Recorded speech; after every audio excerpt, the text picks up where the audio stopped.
इच्छा मृत्यु का वरदान होते हुए भी 58 दिनों तक तीरों की सैया पर लेटे हुए पूरा युद्ध देखते रहे, तड़पते रहे, पर फिर भी अपना शरीर नहीं त्यागा। आखिर क्यों? आखिर क्यों भीष्म पितामह ने अपने शरीर के ऊपर इतनी तकलीफें बर्दाश्त की? अगर उनको तीर लग ही चुके थे और इच्छा मृत्यु का उनके पास वरदान था तो वो उसी वक्त भी प्राण त्याग सकते थे।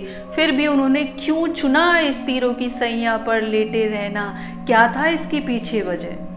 माना जाता है कि भीष्म पितामह जितने विद्वान थे, गुणी थे, धनुर्धारी थे, जिनका सामना करने की ताकत तो किसी भी योद्धा में नहीं थी, फिर भी उनका ये अंत होता है। इसके पीछे कारण था उन्हें मिले हुए 2 श्राप। अगर वो श्राप सिद्ध ना होते तो भीष्म पितामह को मार पाना असंभव था। इनमें से सबसे पहला श्राप था जो दिया था उन्हें अम्बा ने।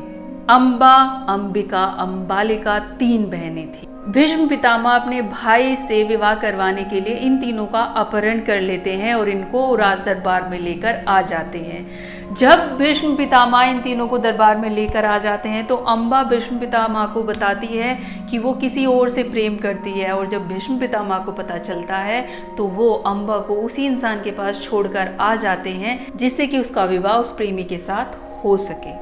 पर जैसे ही अम्बा शल्य के पास जाती है तो वो उसे अपनाने से इनकार कर देता है और भीष्म पितामह को वापस उसको राज दरबार में लेकर आना पड़ता है। पर यहाँ पर आने के बाद भीष्म पितामह का भाई भी उससे विवाह करने से इनकार कर देता है।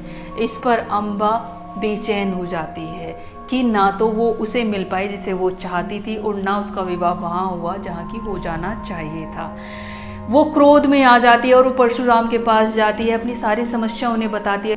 तो परशुराम जी उसे सलाह देते हैं कि तुम जाकर भीष्म से ही विवाह क्यों नहीं कर लेती। जब वो भीष्म पितामह के सामने विवाह का प्रस्ताव रखती है तो भीष्म पितामह बताते हैं कि उन्होंने तो आजीवन ब्रह्मचार्य का व्रत लिया है, वो उससे विवाह नहीं कर सकते। इस पर परशुराम और भीष्म पितामह का युद्ध होता है और इस युद्ध में परशुराम हार जाते हैं। अब अम्बा और गुस्से में आ जाती है, उसे कोई चारा नहीं दिखता तो वो भगवान शिव की तपस्या करती है। एक ऐसी अखंड तपस्या वो करती है कि भगवान शिव को उसके सामने प्रकट होना पड़ता है। भगवान शिव उससे पूछते हैं कि क्या चाहिए तुम्हें। इस पर अम्बा कहती हैं मुझे किसी और वर से मतलब नहीं है, मैं तो सिर्फ भीष्म पितामह का अंत चाहती हूँ। इस पर भगवान शिव कहते हैं कि उन्हें तो इच्छा मृत्यु का वरदान है, तुम उसका वध कैसे कर सकती हो। वो कहती है कि तो मुझे कोई ऐसा जरिया बना दीजिए कि जिसके जरिए भीष्म पिता की अगर मौत हो तो वो मेरे जरिए ही हो। इस पर शिव कहते हैं कि ये तो अगले जन्म में ही मुमकिन है, इस जन्म में तुम ये नहीं कर सकती। इतना कहते ही माना जाता है कि अम्बा अपना शरीर त्याग देती है क्योंकि उसे अगला जन्म लेना था और भीष्म पितामह की मौत का कारण बनना था। इस जन्म में अम्बा राजा द्रुपद के यहाँ पुत्री के रूप में जन्म लेती है, पर राजा द्रुपद उसका पालन पोषण एक पुत्र की भांति ही करते हैं। वो पुत्र की तरह ही उसे सारी चीज़ें सिखाते हैं। धीरे धीरे जब वो बड़ी होने लग जाती है तो एक यक्ष के द्वारा उसे पुरुष का शरीर प्रदान कर दिया जाता है और अब वो एक पुरुष बन जाती है।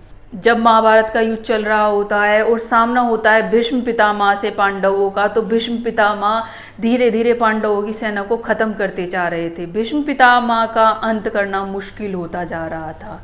तब श्री कृष्ण अर्जुन को सलाह देते हैं कि यहाँ पर शिखंडी को लाकर खड़ा कर दिया जाए, और ये शिखंडी कोई और नहीं वही अम्बा होती है जो बाद में पुरुष का रूप धारण कर लेती है।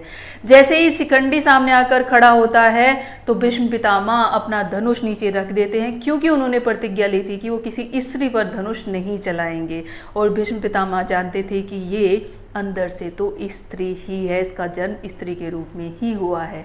शिखंडी जब भीष्म पितामह पर तीर चलाने लगता है तो उसका एक भी तीर भीष्म पितामह पर असर ही नहीं करता। उसका तीर भीष्म पितामह तक जाता है और टूट जाता है, पर उन पर उसके तीरों का कोई असर नहीं होता। जब अर्जुन और श्री कृष्ण ये देख रहे होते हैं तो वो पीछे से भीष्म पितामह पर बाणों की वर्षा करने लग जाते हैं। जब बाण चल रहे होते हैं तो शिखंडी के बाणों का और अर्जुन के बाणों का दोनों का रंग एक सा ही होता है, जिन्हें भीष्म पितामह पहचान नहीं पाते और वो उन बाणों से बच नहीं पाते, और धीरे करते करते करते भीष्म पिता का शरीर बाणों से बिंध जाता है और वो रथ से गिर जाते हैं।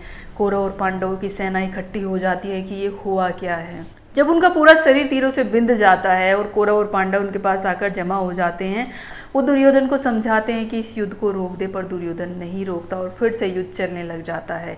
इसी बीच जब भीष्म पितामह तीरों की सैया पर लेटे होते हैं तो वो कहते हैं कि उनका सिर ठीक से टिक नहीं पा रहा, उन्हें कुछ ऐसा चाहिए कि उनके सिर का कोई सिरहाना ऐसा बन जाए कि वो अपने सिर को टिका कर ऐसे ही लेटे रहें जब तक कि सूर्य उत्तरायण में नहीं आ जाता।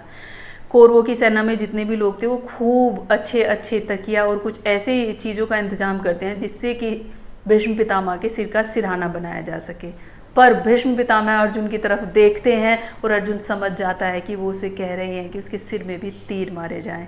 इस पर आंखों में आंसू लिए अर्जुन फिर से 3 बाण चलाता है और उनके सिर पे एक ऐसा सिरहाना बना देता है कि वो उस पर आराम से लेटे रहते हैं और युद्ध फिर से प्रारंभ होता है। इसी बीच एक दिन श्री कृष्ण जब भीष्म पितामह के पास आते हैं तो भीष्म पितामह कहते हैं कि हे केशव, मैं तो अपने 100 जन्मों का ज्ञान रखता हूँ और मुझे अपने 100 जन्म इस तरीके से याद हैं जैसे अभी बस 100 दिन ही बीते हों, और जहाँ तक मुझे याद है मैंने तो कोई ऐसा पाप नहीं किया जिसका इतना बुरा दंड मुझे मिल रहा हो।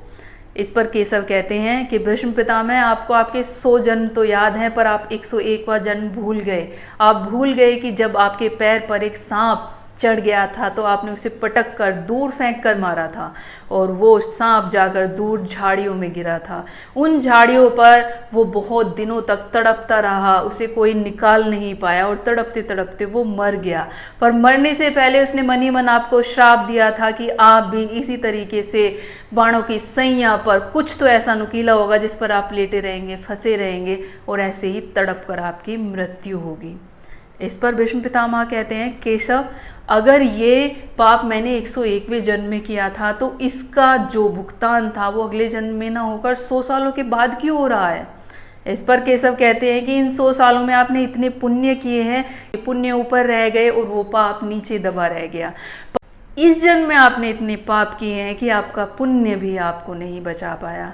जब पांडवों के साथ इतना बुरा हो रहा था आप चुप रहे, जब पांडवों से राज छीना गया आप चुप रहे, जब पांडवों को जलाने की कोशिश करी गई आप चुप रहे, जब द्रौपदी का चीरहरण हुआ आप चुप रहे, जब पासे के खेल में लगातार धोखा होता रहा आप चुप रहे, जब युद्ध के मैदान में धोखे से अभिमन्यु को मारा गया आप चुप रहे, क्योंकि आपने इतने सारे पाप किए हैं। तो इस बार वो पाप वो सामने आया है और आज आप जो ये तीरों की सैया पर लेटे हैं ये आपके उस श्राप का ही नतीजा है, क्योंकि जो श्राप मिला था वो फलित तो होना ही था। अब तक आपके पुण्य आपको बचा रहे थे पर वो पुण्य अब खत्म हो चुके हैं, इसीलिए आप इसे भोग रहे हैं।